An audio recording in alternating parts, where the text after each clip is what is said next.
بسم اللہ الرحمن الرحیم۔ السلام علیکم۔ 30 مارچ 2021 کے لحاظ سے سعودی وزارت صحت نے وبائی مرض کرونا کی رپورٹ جاری کر دی ہے۔ دوستو، آج پھر وبائی مرض کرونا کے کیسز میں مزید اضافہ ہو گیا ہے۔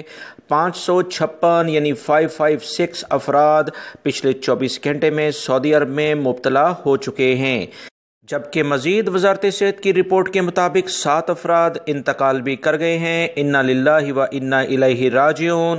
410 افراد صحت یاب ہو کے گھروں کو بھی روانہ ہو چکے ہیں۔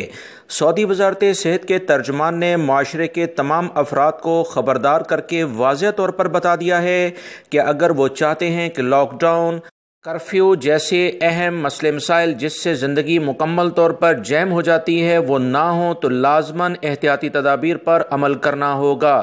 معاشرے کے افراد کے اوپر ڈپینڈ کرتا ہے کہ وہ کیا رویہ اختیار کرتے ہیں، جس میں سعودی شہری اور غیر ملکی افراد سبھی ذمہ داری کا مظاہرہ کریں۔ ریاض ریجن، ایسٹرن ریجن اور مکہ المکرمہ ریجن متاثر ہوتے جا رہے ہیں۔ مزید جو اطلاعات سعودی وزارت صحت کی جانب سے جاری ہوئی ہیں اس میں کہا کہ انٹرنیشنل فلائٹس ہوں یا دیگر اہم ترین معلومات، اس بارے میں بہت باریک بینی سے فیصلے کیے جائیں گے۔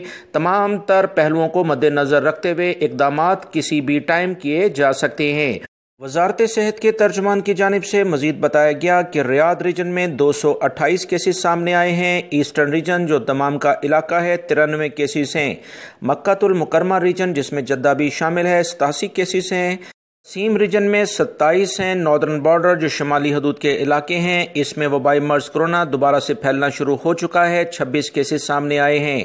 مدینہ منورہ ریجن میں 23 ہیں، حائل ریجن میں 22 ہیں، اسیر ریجن میں 17، تبوک ریجن میں 12، جازان ریجن میں 8 ہیں، الجوف ریجن جو سکاکا کا علاقہ ہے 6 کیسز ہیں، نجران ریجن میں 4 ہیں، البہا ریجن میں 3 ہیں۔ 5045 افراد اس وقت ایکٹیو کیسز وبائی مرض کرونا کے سعودی عرب میں موجود ہیں، جبکہ 694 افراد کی حالت کافی زیادہ خراب ہے۔ ان کے لیے خصوصی طور پر دعا کی جائے۔